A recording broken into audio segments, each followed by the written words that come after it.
주 예수 내 맘에 들어와 계시는 제가 어릴 때 보니까 수학을 잘하는 사람들의 특징이 뭐냐면 수학 공식을 많이 외우는 거더라고요. 그러니까 수학 공식을 잘 외우고 있는 사람이 수학을 잘하더라고요. 그래서 어릴 때 보면은 이렇게 공식을 암기하고 그리고 문제가 나왔을 때 그 공식에 문제를 대입해서 문제를 잘 푸는 그런 학생들이 있었습니다. 물론 저는 아니었습니다. 그런데 이것은 수학에만 적용이 되는 것이 아니라 사실은 진리의 영역에서도 비슷하게 적용이 될 수가 있죠. 그래서 우리 인생의 좌우명이 중요한 이유는 뭐냐면 우리가 인생의 좌우명을 알고 있으면 어떤 상황에서도 그 좌우명을 생각하고 또 그 좌우명대로 우리가 살아가면은 그 삶이 바른 삶이고 옳은 삶이기 때문에 좌우명이 중요한 겁니다. 특별히 말이 많은 사람은 무엇을 좌우명으로 삼는 게 좋겠습니까? 침묵은 금이다.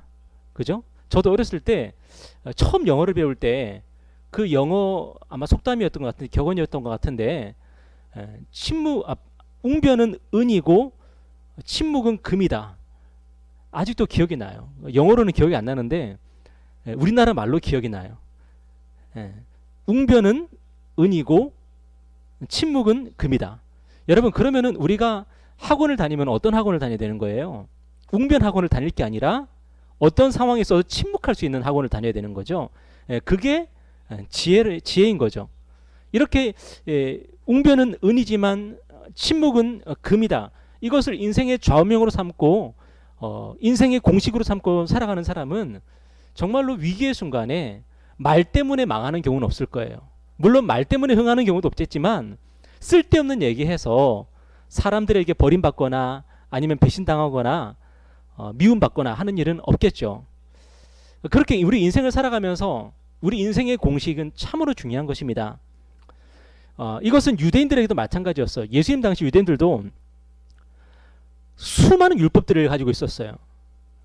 그들은 성경을 보면은 수백 가지의 그런 율법을 가지고 그들은 살고 있었는데 그 수백 가지의 율법들을 사실은 하나씩 살아내는 게 쉽지는 않지 않습니까?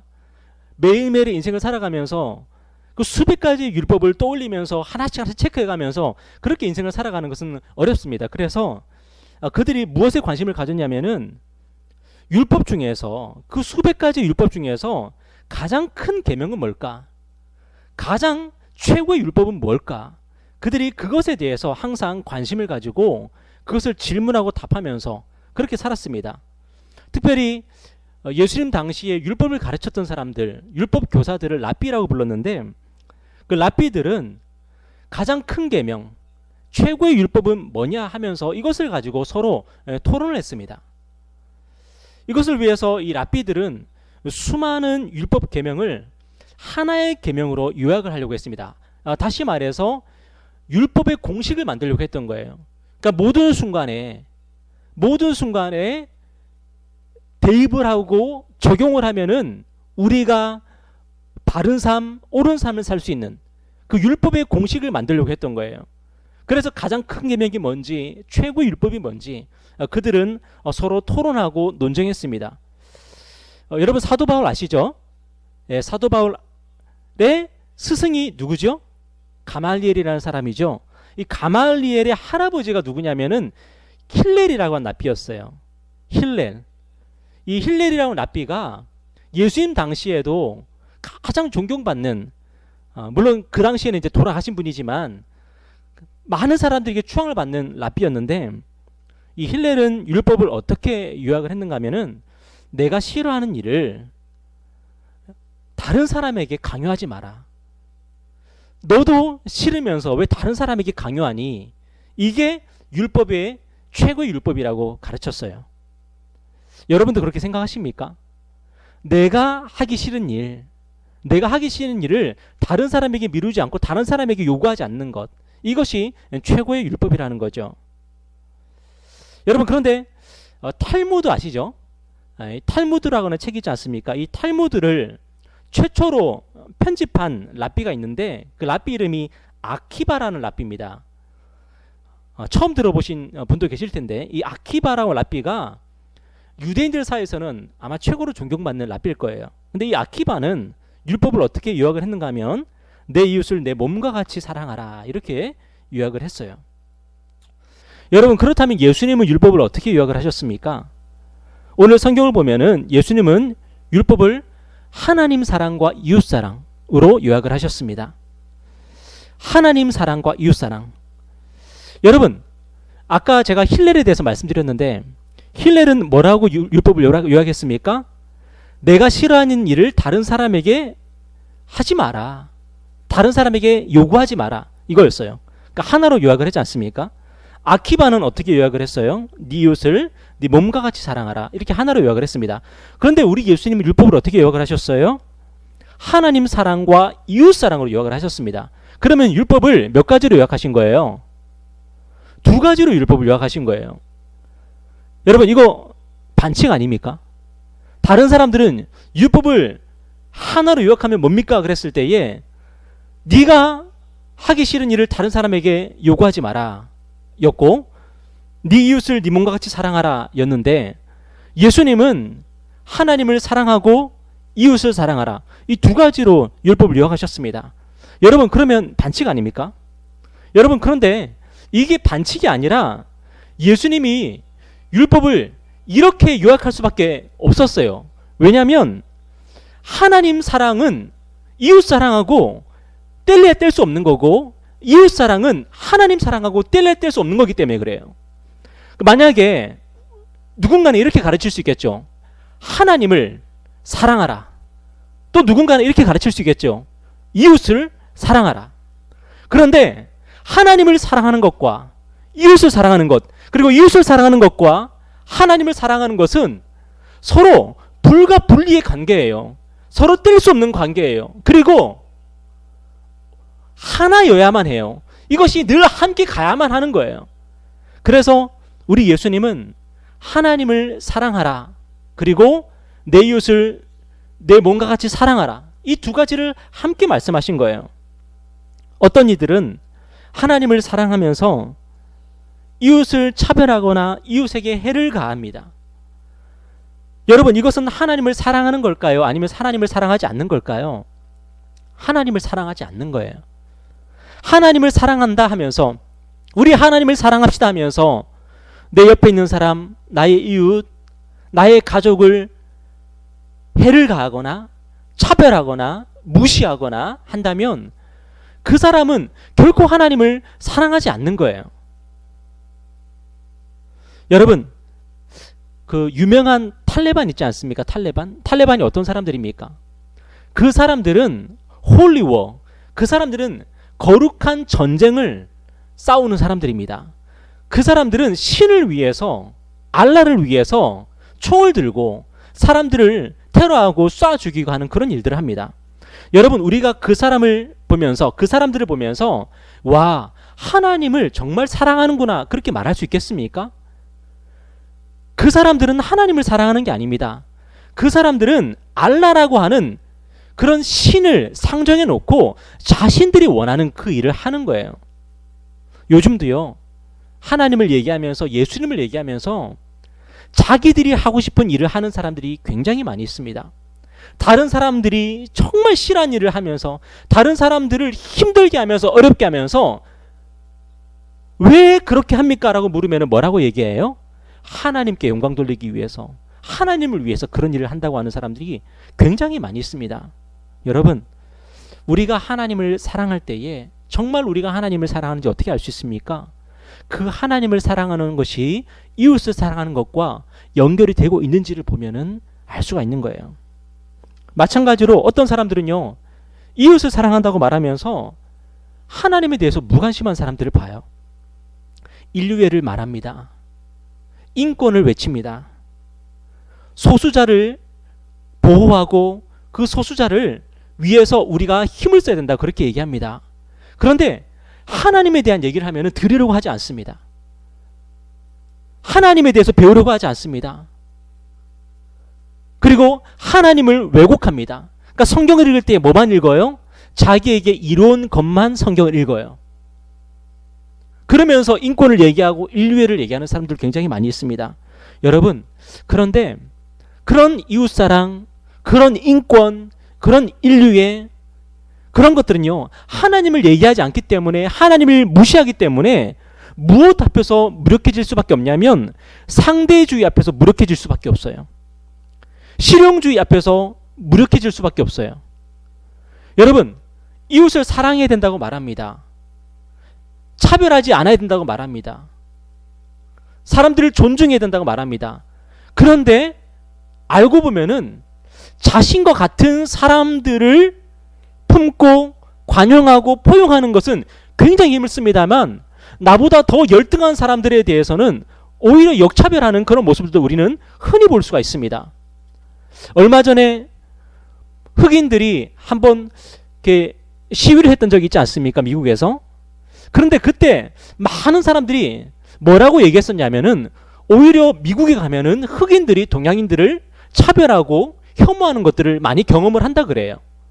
그들은 백인들을 향해서 우리는 다 똑같은 사람이다, 똑같은 인간이다, 그렇게 얘기하면서 우리 흑인들을 차별하지 말라 하면서 시위를 합니다. 근데 그들 안에는 뭐가 있어요? 똑같이 작고 왜소하고 눈 작고 눈 째진 동양인들을 바라보면서 차별하고 무시하고 혐오하는 그런 마음들이 그들 안에 있어요. 왜 그렇습니까? 그들이 이웃사랑을 얘기하지만, 인권을 얘기하지만 그들 안에 하나님이 없기 때문에 그 인권, 그 인류에는요, 결국에는 한계에 봉착할 수밖에 없고, 결국에는 자신들의 유익을 위해서 이용하는 수단이 될 수밖에 없는 거예요. 결국은 하나님을 사랑하는 마음이 우리 안에 없다면 이웃을 사랑할 수가 없어요. 그리고 이웃을 사랑하는 마음이 우리 안에 없다면 우리는 물어봐야 돼요. 정말 우리는 하나님을 사랑하고 있는가? 물어봐야 되는 거예요. 저도 제 안에 어떤 나라에 대해서 미워하고 싫어하는 마음이 제 안에 있는 것 같아요. 어떤 민족에 대해서 미워하고 싫어하는 마음이 제 안에 있는 것 같아요.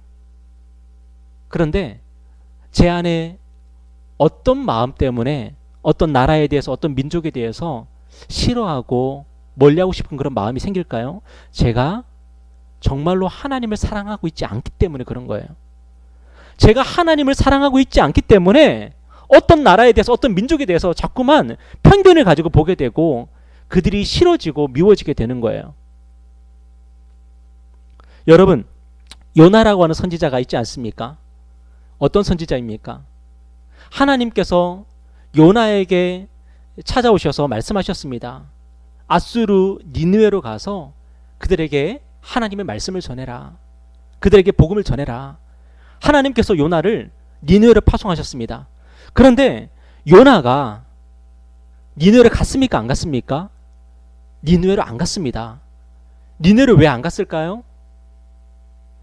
아수르를 싫어하고 니느웨 사람들을 싫었기 때문에 그렇습니다. 왜냐하면 당시 아수르는 전 세계에서 가장 강하고 큰 제국이었습니다. 근데 강하고 큰 그 아수르 제국이 이스라엘 민족을 너무나도 못 살게 굴었습니다. 그렇기 때문에 이 아수르에 가서, 니느웨에 가서 하나님의 말씀을 전하고 복음을 전하면 혹시라도 그들이 회개하고 하나님께로 돌아올까봐 요나는 니느웨로 가는 게 싫었습니다. 그래서 니느웨로 가는 배를 타지 않고 다시스라고 하는 곳으로 가는 그 배를 탔습니다. 왜 요나가 아수르를, 니느웨 사람들을 그렇게 미워하고 싫어했겠습니까? 사실은 요나는 직업이 뭐예요? 선지자예요. 여러분, 선지자가 하나님을 많이 알까요? 아니면 조금 알까요? 많이 알겠죠, 그죠? 선지자면 하나님을 많이 사랑할까요? 아니면 사랑하지 않을까요? 많이 사랑하겠죠, 그죠? 그런데 아수르로 가라고 하신 하나님의 명령 앞에서, 니느웨로 가라고 하신 하나님의 명령 앞에서 그 명령을 거역하고 니느웨로 가지 않았던 것을 보면은 요나는 하나님을 아는 사람이에요? 모르는 사람이에요? 정작 하나님을 잘 모르는 사람이었던 거예요. 정작 하나님을 사랑하지 않은 사람인 거예요. 정말로 하나님이 누군지를 알았다면, 정말로 하나님을 사랑했다면 내 안에 아수를 미워하고 니네 사람들을 혐오하는 그 마음을 이기고 하나님의 명령대로 아수르로 가서 니누에 가서 복음을 전했겠죠. 우리는 정말로 하나님을 사랑하고 있는 것 같습니까? 우리는 정말로 하나님을 경외하며 살고 있는 것 같습니까? 그렇다면 우리 자신에게 이렇게 물어보면 돼요. 나는 혹시 누군가를 미워하고 있진 않은가? 누군가를 혐오하고 차별하고 있진 않은가? 아니면 내가 정말로 미워하는 사람, 내가 정말로 혐오하는 사람, 내가 정말로 싫어하는 사람, 그 사람을 사랑하라고 하는 하나님의 그 명령 앞에서 나는 과연 순종할 수 있을까? 나는 그 사람까지도 나는 품을 수 있을까? 스스로에게 물어보면 돼요. 혹시라도 정말 누군가를 사랑하고 싶습니까? 누군가를 품고 싶습니까? 그렇다면 우리 안에 그런 마음이 조금이라도 있다면 여러분 그렇게 할 수 있는 방법이 있습니다. 그게 뭐냐면 우리가 하나님을 사랑하는 거예요. 우리가 하나님을 사랑할 때에 그 사람을 사랑할 수 있고요. 우리가 하나님을 알 때에 우리가 그 사람에게 다가가서 우리가 손을 펼칠 수가 있는 거예요. 마태복음 10장에 보면은 예수님께서 제자들에게 뭐라고 말씀하시냐면 나를, 예수님을 아버지보다, 어머니보다, 아들보다, 딸보다 더 사랑해야 된다고 말씀하세요. 여러분, 이 말씀이 너무 이상하지 않으세요? 예수님을 믿지 않는 사람들이 성경에 이 말씀이 있다는 것을 보게 되면은 어쩌면은 기겁을 할지도 모르겠어요. 아니, 어떻게 우리 아버지, 어머니, 우리가 가장 사랑해야 되는 사람 아닙니까? 우리 아들, 우리의 딸, 우리가 가장 사랑해야 되는 사람 아닙니까? 우리의 배우자, 우리가 가장 사랑해야 되는 사람 아닙니까? 그런데 예수님은 우리에게 무엇을 요구하시냐면은 우리의 가족보다, 부모님, 자식, 배우자보다 예수님을 더 사랑해야 된다고 말씀하시는 거예요. 여러분, 우리 예수님이 너무 이기적인 분 같지 않습니까? 어떻게 우리에게 가족들보다 예수님을 더 사랑하라고 말씀하실 수가 있습니까? 여러분, 그런데요, 예수님께서 왜 이렇게 말씀하셨는가?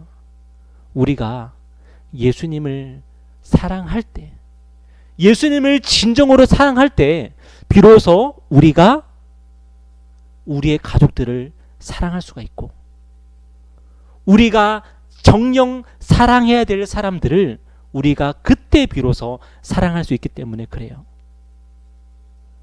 무슨 말입니까? 우리의 마음은요, 늘 갈등입니다. 늘 혼란입니다. 늘 어지럽습니다. 그렇지 않습니까? 우리 인간이 얼마나 모순된 존재입니까? 그런 모순된 존재가 내 옆에 있는 이 사람을 어떻게 사랑할 수 있겠습니까? 그래서 우리는 우리가 사랑해야 되는 사람을 사랑하는 그 일에 얼마나 자주 실패하고 넘어집니까? 우리 부모님을 사랑해야 되는 거 아는데, 근데 부모님을 사랑하지 못하고 얼마나 우리 자주 실패합니까? 내 자식을 사랑해야 되는 거 아는데 때로는 내 자식에게 얼마나 우리가 나쁜 짓을 합니까? 나의 배우자를 사랑해야 되는 거 알지 않습니까? 그런데 그 배우자를 우리는 제대로 사랑해내지 못할 때가 얼마나 많이 있습니까? 왜 그렇죠? 우리 안에 너무나도 모순되고 너무나도 갈등하고 너무나도 불안한 우리의 마음 때문에 우리는 사랑을 못하는 거예요. 그런데 우리가 예수님을 우리의 마음에 모시고 우리가 예수님을 사랑하고 예수님을 경배하고 예수님을 온전히 섬길 수만 있으면요, 우리 마음에 있는 모든 갈등이 정리가 돼요. 우리 마음의 모든 혼란이 정리가 돼요. 모든 불안이 가라앉아요. 우리 마음에 평안이 있고요, 위로가 있고요, 기쁨이 있어요. 그때 비로소 우리는요, 우리가 사랑해야 될 그 사람을 우리는 사랑하며 살아갈 수가 있는 거예요. 제가 어릴 때 봤던 그 영화가 기억이 납니다. 제가 중학교 때인가 봤던 영화인데 클리프 행어라고 하는 그 영화가 있었어요. 실베스터 스텔론이 주연했던 영화였는데 그 산악인들을 주제로 한 소재로 한 그런 영화였어요. 여러분도 보셨는지 모르겠습니다. 근데 클리프 행어를 보면은 계곡에서 긴 밧줄을 타고 그 계곡을 건너는데 근데 여자가 그 밧줄에서 이탈을 해버리죠. 그래서 계곡은 이제 떨어지는 순간이었어요. 근데 그때 이 실베스터 스텔론이 이 밧줄을 붙잡고 그 여자의 손을 또한 붙잡고 있어요. 자, 이 여자가 살 수 있는 방법은 뭡니까? 이 여자가 살 수 있는 방법은 뭐냐면 실베스터 스텔론을 붙잡는 거예요. 여자는 실베스터 스텔론을 붙잡고 있으면 살 수 있어요. 그리고 실베스터 스텔론이 이 여자를 살리려면은 무엇을 붙잡아야 됩니까? 밧줄을 붙잡아야 돼요. 밧줄을 붙잡아야지 내가 살고요. 또 내가 밧줄을 붙잡고 있어야지 다른 사람을 살릴 수가 있는 거예요. 우리가 하나님을 그렇게 붙잡아야 되는 거예요. 이웃을 사랑하는 것 너무 힘들지 않습니까? 내 가족을 사랑하는 것 너무 어렵지 않습니까? 우리 평생의 숙제입니다. 어떻게 하면 나의 가족을 정말 사랑할 수 있을까? 어떻게 하면 나의 형제 자매를 정말 사랑할 수 있을까? 내가 교회 왔을 때에 나의 교우들을 보면서 정말 그들을 사랑하고 그들을 어떻게 하면 섬길 수 있을까? 우리의 평생의 숙제예요. 그래서 얼마나 많은 사람들이 그 사랑하는 일에 실패해서 그 사랑하는 일을 포기해서 교회 중심에 들어오지 못하고 주변부를 맴도는지 몰라요. 왜 교회에서 중심부에 들어오지 못하고 주변을 맴돌게 됩니까? 하나님이 싫어서가 아니라 사람이 싫어서 사람들한테 대여서 그런 거 아닙니까? 사람에게 상처받았기 때문에. 근데 결국은 그게 무슨 문제입니까? 내가 이웃을 형제 자매들을 사랑할 능력이 없는 거죠, 사실은. 여러분, 그런데 그 능력을 어디서 받을 수 있습니까? 우리가 하나님을 만나고 우리가 하나님을 더 알고 우리가 하나님을 더 사랑하면 하나님이 우리에게 그 능력을 주시는 거고 우리는 우리의 형제 자매들을 사랑할 수가 있는 거예요. 여러분, 저는 예수님의 이야기를 읽으면서 제 복음서를 읽으면서 무슨 생각을 많이 하냐면 예수님이 이 세상에 오셔서 얼마나 많이 상처를 받았을까 그 생각을 해요. 복음서를 보면 정말로 예수님을 사랑했던 사람이 과연 몇이나 있습니까? 정말로 예수님을 배신하지 않고 예수님께 정말로 온전한 사랑, 순전한 사랑을 예수님께 바쳐드린 사람이 과연 몇이나 있습니까? 예수님의 육신의 어머니였던 마리아 정도? 아니면 예수님의 발에 향유를 부었던 그 여인 정도? 나머지 모든 사람들은요, 예수님에게 상처를 주고 아픔을 주고 예수님을 힘들게 하고 예수님은 이 땅에 오셔서 그 수많은 사람들을 만나시면서 그 수많은 사람들과 함께 부대끼시면서 얼마나 많은 상처와 얼마나 많은 힘든 일, 억울한 일, 고통스러운 일 당하셨을까요? 그런데 우리 예수님이 그들을 포기하셨습니까? 우리 예수님이 그들을 사랑하는 것을 포기하셨습니까? 절대로 포기 안 하셨어요. 성경이 뭐라고 증거하고 있습니까? 예수님을 배신하고 예수님을 버리고 다 도망가고 예수님에게 끝까지 상처 주었던 제자들을 어떻게 하셨다고요? 끝까지 사랑하셨다고 말씀하고 있습니다. 우리 예수님은 예수님께 잘하는 사람, 예수님을 사랑해 주는 사람, 예수님을 잘 섬기는 사람, 그 사람들만 사랑하신 것이 아니라 예수님을 아프게 하고 예수님을 고통스럽게 하고 예수님을 배신했던 사람들을 끝까지 포기하지 않고 사랑하셨다고 그렇게 성경은 말씀합니다. 여러분, 예수님은 어떻게 우리를 포기하지 않을 수가 있었을까요? 예수님은 어떻게 우리를 사랑하시되 끝까지 사랑할 수가 있었을까요? 여러분 한번 생각해 보세요. 여러분이 예수님을 얼마나 많이 배신했는지. 저도요, 손에 꼽을 수가 없어요. 예수님을 얼마나 많이 배신했는지, 예수님을 얼마나 많이 아프게 했는지. 그런데 예수님은 저를 포기하지 않으셨는 줄 믿습니다. 예수님은 여러분을 결코 포기하지 않으셨는 줄 믿습니다. 어떻게 해요? 우리 예수님이 하나님을 사랑하시기 때문에 그래요. 우리 예수님이 하나님을 너무나도 사랑하시기 때문에, 우리 예수님이 하나님을 너무 사랑하시기 때문에 우리를 포기하지 않고 사랑하실 수가 있는 거죠. 여러분, 오늘 저와 여러분 하나님을 붙잡는 인생 되기를 원합니다. 하나님을 사랑하는 인생 되기를 원합니다.